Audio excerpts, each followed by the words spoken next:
join us for today's coffee talk. My name is Sean O'Brien, the president of QuickRate, and as always, I'm pleased to be joined by Steve Huntington. Steve, want to go ahead and introduce yourself? Yeah, thanks everyone for joining us on this windy and rainy Friday morning, depending on where you are in the country, I guess. My name is Steve Huntington. I've spent my entire career working with community financial institutions across the country. I'm the director of analytics here at QuickRate, and I've been working with Sean here for over a decade now. Awesome. Thank you, Steve. Just a reminder, we will be sending out an email that will contain a link to today's recording as well as a copy of the slides used. In addition, if you have questions today, submit those through the Q&A or the chat feature. We will monitor those and take those in the midst of the conversation or at the end. Just to get us started, as we've done most of the months this year, there's just a few polling questions to get us started today. Many of these will be familiar. They're similar questions we asked this month a year ago. So we're really just kind of interested in seeing how perceptions or outlooks may have changed over the past 12 months. So the first one is, are you experiencing any deposit outflows at your institution? So we'll go ahead and share. Give us some 30 seconds or so.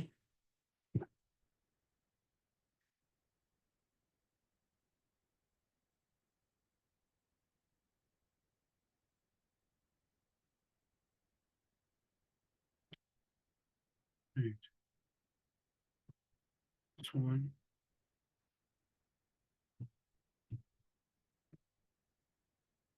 So 54% of you are not, 46% of you are still seeing some deposit outflows. So thank you for responding to that one. Next up is regarding your reserve balances. Will you be increasing your reserve this quarter? Again, just a simple yes or no on this one.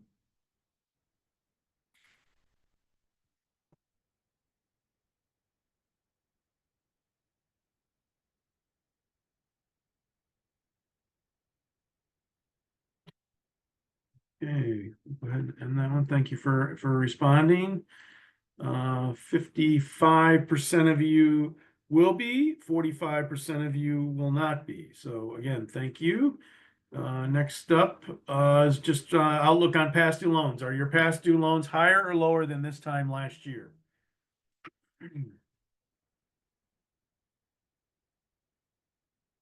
Or about the same? I always forget to include about the same.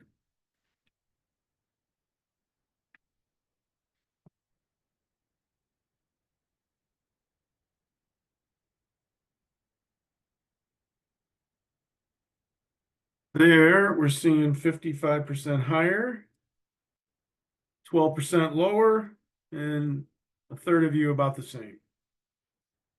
Okay, thank you again. And now for our final question. What concerns you most over the next 12 months? Liquidity, credit quality, the AOCI adjustment, or loan demand?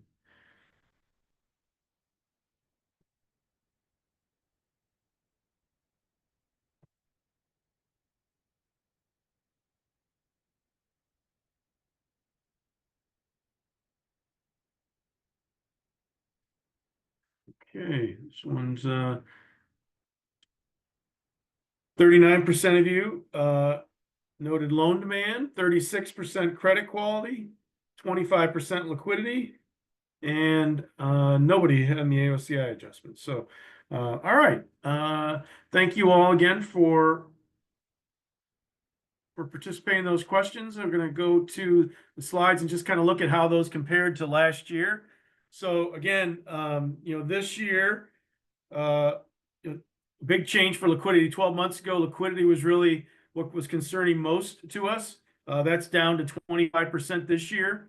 The AOCI adjustment was 2% last year, it's 0 this year. Credit quality was just 8% last year, 36% this year. And then loan demand, 20% last year, 39%. So a pretty big change in outlooks over the past 12 months. The question, are your loans higher, past due loans higher or lower than this time last year? So again, this year was about 57%, or excuse me, 33% were about the same, 12% were lower, and 55% are higher. So again, an increase in bank or credit unions seeing higher past due loans than this time last year. Will you be increasing your reserve this quarter? 2/3, 2 out of 3 of you last year will be. This year we're down just to 55%. So a slight reduction in the number of people seeing an increase to the reserve. And then the final question was, are you experiencing deposit outflows at your institution? Last year, 71%. We're seeing that. It's a much better story today. Only 46% of you are seeing. So that's liquidity was clearly the top of mind this time 12 months ago. Certainly not completely out of the woods yet, but I think for most of us, just a market improvement and clearly a more manageable leak, if you will, on deposit outflows. So that in and of itself is an encouraging and certainly comforting sign. So today, again, we'll talk about a number of things, but I felt like it was probably, worthwhile just to remind us, if you haven't really looked at your policies and just kind of your process, just like any policy at the credit union, it's important every year to kind of review them just to see if there's any changes, to make sure that we're addressing the key components of the policy in terms of roles and responsibility, monitoring, reporting, and certainly those responsible and have the authority to manage the process at the credit union. Certainly take into account any key inputs and assumptions. Review the format that you share in terms of communicating the results to your board management, right? Is it a mix of narrative, a matrix, or a list? But just, again, what's important, what we're summarizing, how do we highlight and point out changes that might be made to the reserve, or just kind of what our outlook is for our Q factors.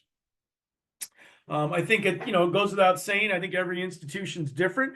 So identifying what analytics are most important to your institution, establishing thresholds for anything that, again, might determine what you share or emphasize or communicate to the board, or that just simply need further review. So again, just kind of revisit your process for those. I think for most of us, the Q factors, levels that might change or how they've changed quarter to quarter, and then again, if we're looking for improvements or just enhancements to our framework, we do have that matrix within the knowledge base here in the CECLSolver. And then if you do any peer comparisons, you can certainly kind of take a look at those and incorporate them as well. As we've done pretty much every month this year, just a reminder on some of the updates and enhancements that we've made.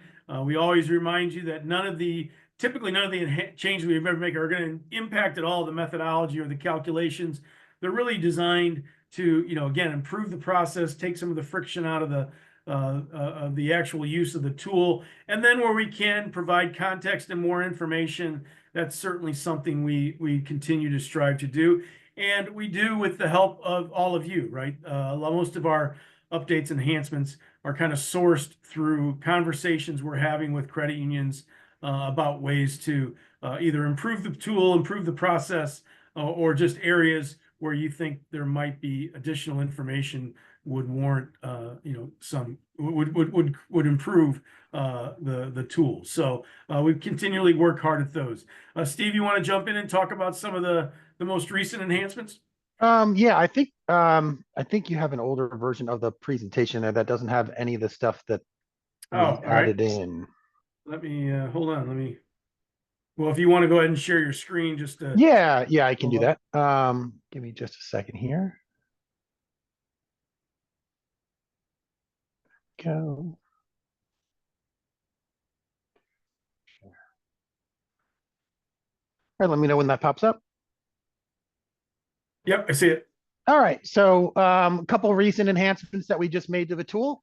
Just a reminder for those that weren't on the Coffee Talk the last month or the month before, we now have the option to pre-populate your warms.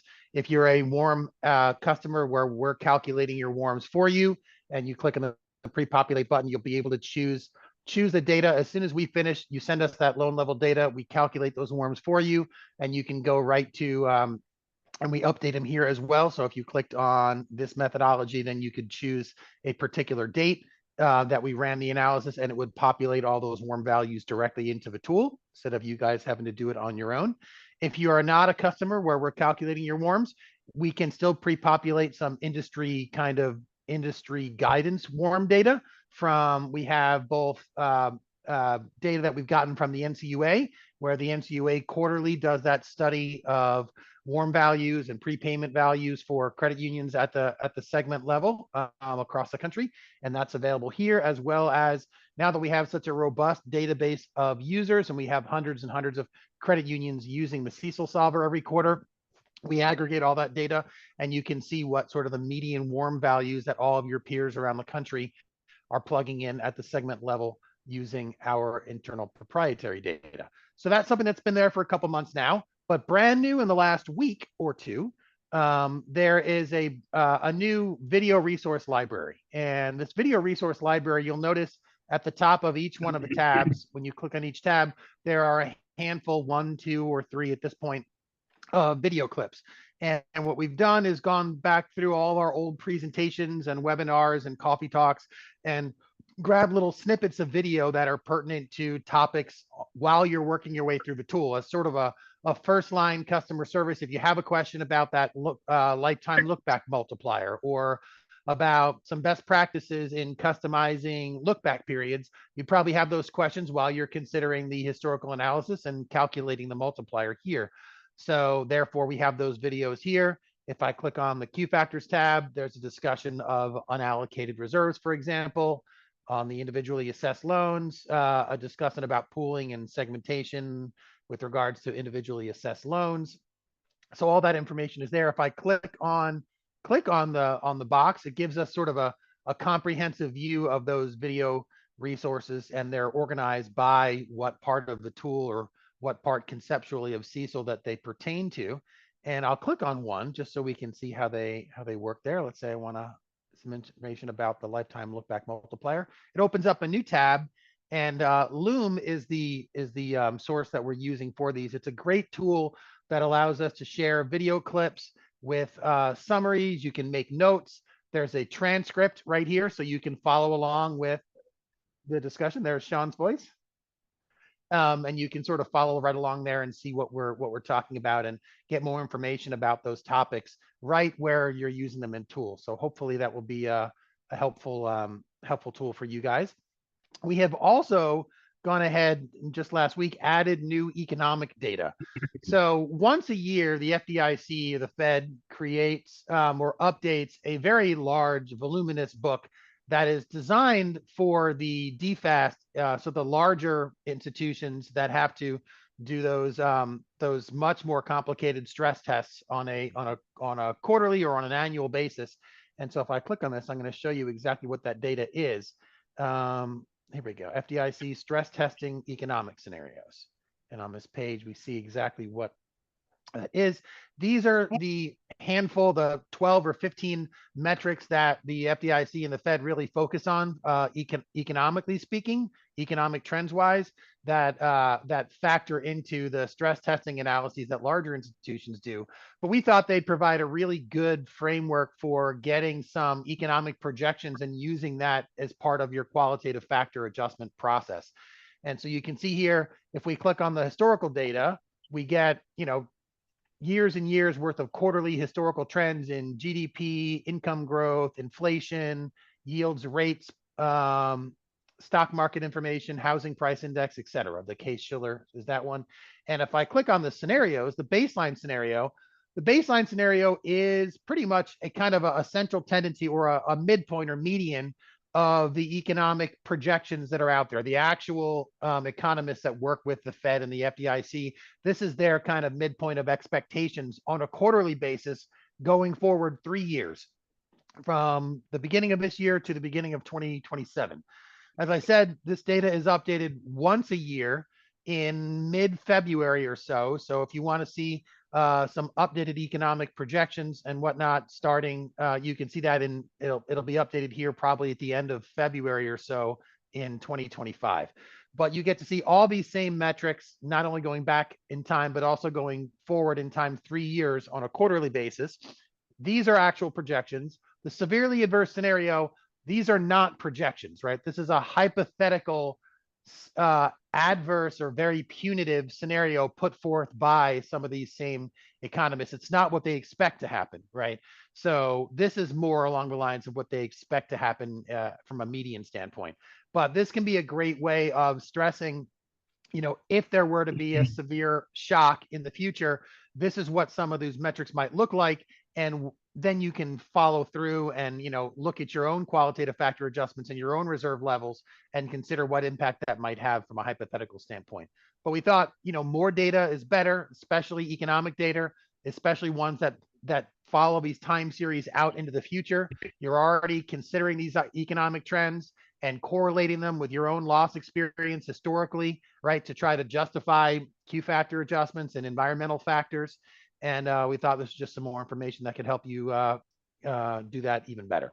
So that's the economic data scenarios. And again, right here in the knowledge base, this is a summary of all those video resources there as well. And this is where you can find the economic data. And again, on each of the tabs, you're able to get each of those, all those helpful hint videos as well. Sean? Great. Thanks, Steve. So let me get up let me share my screen here.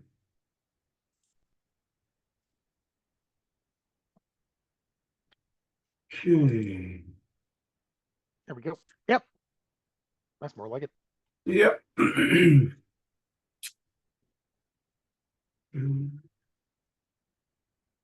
Okay, so Steve went ahead and covered those. Again, just some, slide, showing what he showed you from the live versions.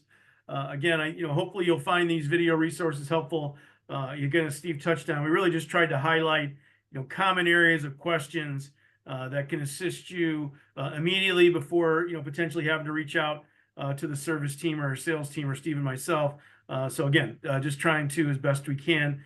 As he indicated, the summary of economic projections, again, just, gives us the ability to just see kind of what some baseline scenarios and then certainly adverse scenarios.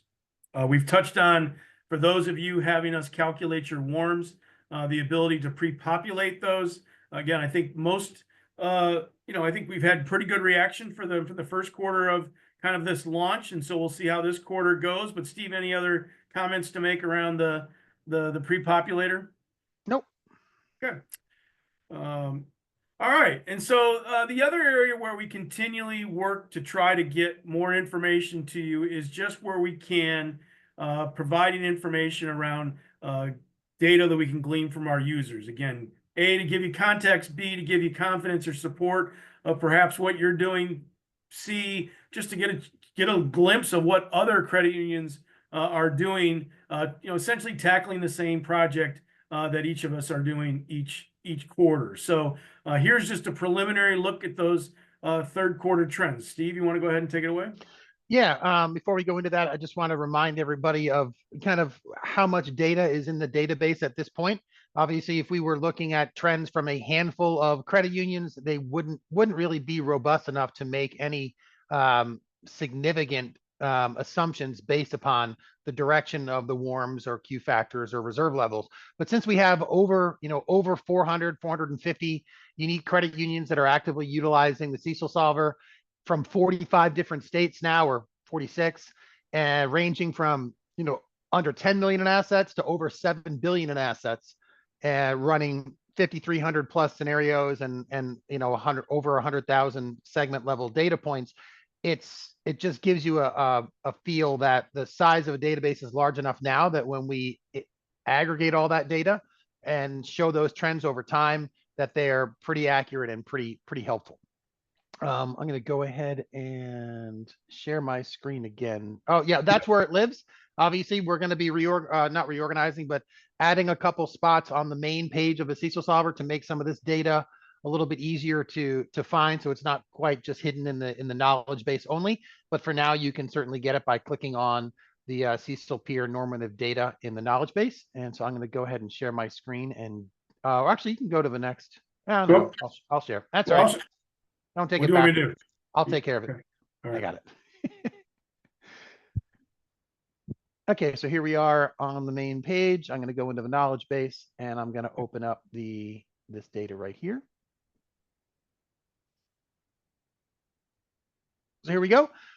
This allows us to look at warms at the segment level throughout the portfolio, qualitative factor adjustments, and these are the collectively assessed reserves, right? The individually assessed reserves are sort of in a separate bucket, but the trends in collectively assessed reserves to loans in each segment of the portfolio over time. This is again aggregated from all of those user scenarios that I just shared a minute ago. And we can click through here. I could click on, let's say, new vehicle loans and see not only the median value, right? These are 50th percentile or median values, but also see a trend in 25th and 75th percentile values, which is a great way of, as you're using this data to help justify the direction of your reserve, the direction of your qualitative factor adjustments for each segment of your portfolio, not just seeing kind of where the average or the median is, but seeing a range of reasonable values that is going to give your board and your examiner more comfort that throughout your entire portfolio in each segment that you are within a reasonable range, and kind of not only taking into account your own experience but also what's happening in the environment around you, because other credit unions like you are may experience losses or credit stress in their loans slightly before or slightly after you, but it's all going to play a role in where we see losses go as an industry over time. So you can click through the portfolio here. What we see for, you'll notice we have the third quarter data in here already. Third quarter is not quite over yet. It will be on Monday, I guess. But we know that a lot of you start preparing your call reports, obviously in the middle of October, and our next coffee talk is not till the first couple days in November. So you will have had to have completed your call reports before we have another opportunity to have a coffee talk and share emerging, even if they're preliminary, third quarter trends. And so now that we're gathering all this data, we can show you from all the scenarios that you've all been running collectively throughout the course of the third quarter, minus the last 3 days, we can see kind of trends before they become public elsewhere. And that can help us justify any changes we're making to our reserve level. So we've got the 3Q24 already in here that you can look at. And we see, not huge jumps anywhere. We've been seeing a slight decline in warms. We saw a slight decline in warms in the third quarter. And I think intuitively that makes a little bit of sense. A couple years ago, when interest rates were skyrocketing and prepayment levels were obviously plummeting as a result, we saw warms lengthening as a result of that, right? Lower prepayments tends to mean longer warms in general. But as interest rates sort of plateaued and have just recently started to dip again or go down, we'll see how that trend persists or not. But that has led to a little bit of increase in some prepayment assumptions, and very recently, and a slight decrease we're seeing, not across the board, but in most segments when it comes to warms. Q factor adjustments. The tricky thing about Q factor adjustments and looking at them or getting a median of those values for a large group of credit unions is, for any individual segment of the portfolio, you might have a lot of zeros, right? Median Q factor adjustments might not be very significant for any particular segment of the portfolio, but when you add them all up for your entire portfolio, obviously they become more meaningful. And so this is where looking at those, let's say 75th percentiles, can be really helpful. If I toggle over here to 75th percentile, these values all jump up to a higher level. Obviously, we're looking at this orange trend line here in the data at this point. And so I can see if those Q factor adjustments, for institutions that have a little bit of a higher losses or higher Q factors, what direction, right, from one quarter to the next are our qualitative factor adjustments headed? And we see that, there's no clear trend. I'd say on the whole portfolio, Q factors have been flat to slightly down over the last couple quarters. But we see, in new vehicle loans, they've been flat. The red text indicates a decrease from the previous quarter, and a green font indicates an increase from the previous quarter. So we saw some drop in Q factors and credit cards and a slight rebound this quarter, and et cetera. So you can peruse this data at your leisure and see if it can help you justify the decisions, the subjective decisions you're making about where you think credit quality is headed in your loan portfolio. And then finally, reserve levels. Again, these are collectively assessed reserve levels, not the individually assessed loans, which is kind of separate. Obviously, collectively assessed reserves composes about 90% of total reserves, whereas the individually assessed is about 10%. Now that might change if credit quality continues to deteriorate, but that's what we have been seeing. We can see those trends, and we see that on the whole, reserve levels have bumped up a little bit in the third quarter, certainly a little higher than they had been in previous quarters, but obviously each individual segment is going to be a little bit different. Credit card loans saw a decent little jump in reserve levels, et cetera, et cetera. So we thought this data would be really helpful, and to get it to you ahead of time as you're considering the adjustments to make in your third quarter call reports. And so that's why we presented it here. Sean? Perfect. Thanks, Steve. There's a suggestion in the chat we can look at, Steve, for about how to show some trend lines. We can discuss after we get my slideshow going back here again. Oops. Yeah, I mean, it's a good idea if you want to share it. Yeah. Oops.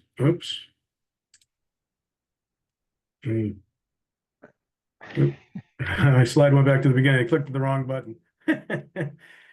What a day. I blame the hurricane. All right. So here are the slides.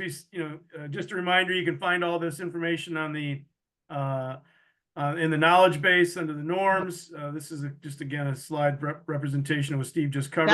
That was the second quarter data in that screenshot from last quarter, but it does just remind you of what the data is and how to get around the page and how to look at what you need to look at. We had a comment from the chat with a great idea that someone suggesting that we should put the user's trend lines on the same charts with the peer for reference, so you can see visually exactly how you stack up and how your values have been changing over time. That's something we can certainly do. It would be a little bit tricky, right? Every time someone runs a scenario, it's as of a specific date, whether it's quarter end or whether you customize that you ran it as of a particular date, and it would be limited to how often our users are doing it. Most of our users use our tool at least quarterly, if not monthly. So we can certainly look into seeing if we can get some of the users trends in there with, it might be a little apples to oranges with how often you run the CECLSolver and when you run it as of, but it's a great idea and something we'll definitely look into. Keep them coming. Exactly. All right. So the other thing we want to talk about is, this is a common question we get, from our credit unions is, how do we deal with or just experienced a significant charge off, and kind of what does that do to my ACL or process? And so, Steve, you want to kind of talk through this? You had an example, I think. Yeah, we get it. We get calls and have this type of a conversation pretty frequently. A lot of times it's right after a recent loss that the credit union had, or when they had an examination and they got a call back saying, hey, we just saw a bump in your charge-offs. Where is this? Where are we seeing this in your reserve? You need to be increasing, or should be increasing, your reserve to account for a recent loss. And our answer to that is, well, like a lot of stuff in CECL, it's subjective. That depends. CECL stands for current expected credit loss, right? We're trying to calculate here. Each time we run a scenario and each time we calculate our ACL, we're looking to, it's the expected credit losses over the remaining lives of the assets. And so if you had historical losses of, let's say, 0 on a particular segment for an extended period of time, and your entire reserve was made up of Q factors, I'm sure almost everyone on the call can can relate to this, at least with one part of their segment of their portfolio. And you had, let's say, 0 historical losses, 75 basis point reserve, or a Q factor adjustment for a 75 basis point reserve. And some of that Q factor adjustment you had baked in that, we had some hair on a couple of these credits. We were concerned about this relationship, and well, one of those has gone sour now, and we decided to realize a sizable, or at least some sort of not insignificant loss. As long as that loss that you've now experienced was something that you expected, was something that was baked into your existing Q factor adjustments, hopefully with some notes, points for paper again, right? That where you mentioned this in your note taking, then you don't necessarily need to have a higher reserve than you did before. You've simply shifted the burden from, the A plus B equals C, right? A is historical experience. B is Q factor modifiers to that, up or down, and A plus B equals C, your required reserve or expected loss.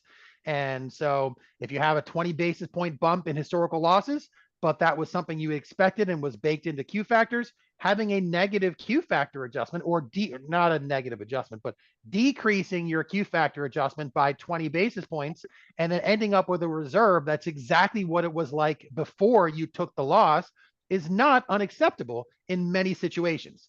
Because of the fact that, again, you were already expecting that loss. It was in your reserve. It just wasn't in the historical point. It was in your Q factor adjustments.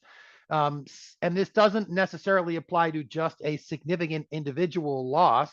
It could just be, yeah, well, I've seen a 5, or I've seen some increase in my non-accruals, and I've seen a bump in my charge-offs across the board.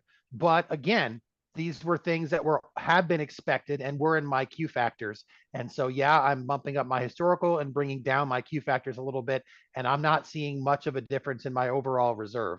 That is a completely acceptable response and result, as long as, again, the assumption that I'm making that you had already built this into Q factors, and the more notes you make explaining where and when and how and to what extent you had it in your Q factors will give you the justification you need to not necessarily increase the reserve when you have a loss. And you can go back to this peer data as well, right? You can show that maybe in this hypothetical scenario, well, yeah, lots of people are increasing their losses in the environment around me, but the reserve levels, median reserve levels, still seem to be holding about flat.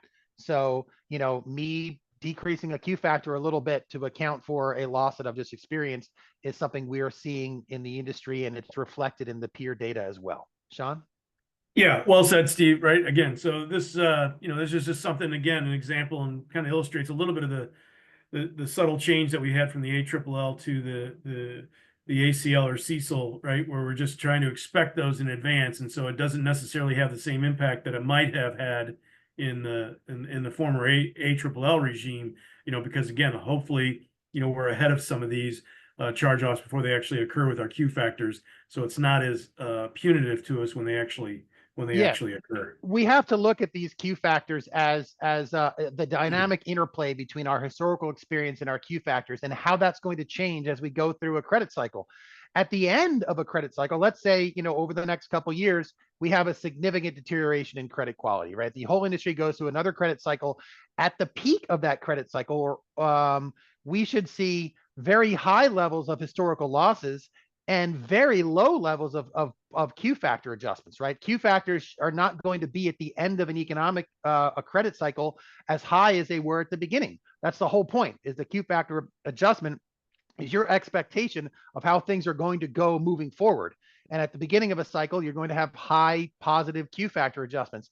And towards the end of a credit cycle, where losses are now in our rearview mirror and they're starting to improve, we should see very low or even negative, or certainly some negative Q factor adjustments. Something that right now is not looked upon too fondly in the industry, but if we have another cycle, will be an absolute reality that we're all dealing with at that hypothetical point in time in the future. Yeah, more to follow. Okay, so certainly, again, if there's any questions you have, go ahead and put those in the chat or the Q&A. As we wait for those, just a reminder of the past webinars now again can be found on the knowledge base, but there's also still the YouTube channel out there. We do have some upcoming webinars we'd encourage you to register for. Remember, simply registering for any of our webinars will get you a copy of the slides and a link to the recordings, so you don't have to attend and you can still have those to listen to as your schedule permits. Next month, we will be back with Paul Allen, our dear friend from Saltmarsh, to join us on the Coffee Talk for November 1st. So we'll look forward to hearing from Paul again and see what's been happening in his world and how that's what kind of conversations he's having with his credit union clients at Saltmarsh. I don't see any additional questions come in. Steve, anything before we let our folks get to their day and weekend? No, figure we'd let everyone go a little bit early today. We got through everything we felt like we needed to. And yeah, so any questions, speak now, or I wouldn't say forever hold your peace, but for at least till next month. And again, with Paul Allen on the phone, if you have any very nitty gritty detailed accounting questions, bring them with you next month. And if you have any questions in the meantime, between now and then, please feel free to reach out. Perfect. Let's see. Yep. Great. Thank you, Michael. Appreciate that. Again, on behalf of Steve, thank you all very much for joining us. We'll look forward to seeing you next month. Have a great day and weekend, and be safe. Thanks so much. Thanks, everyone. Bye now.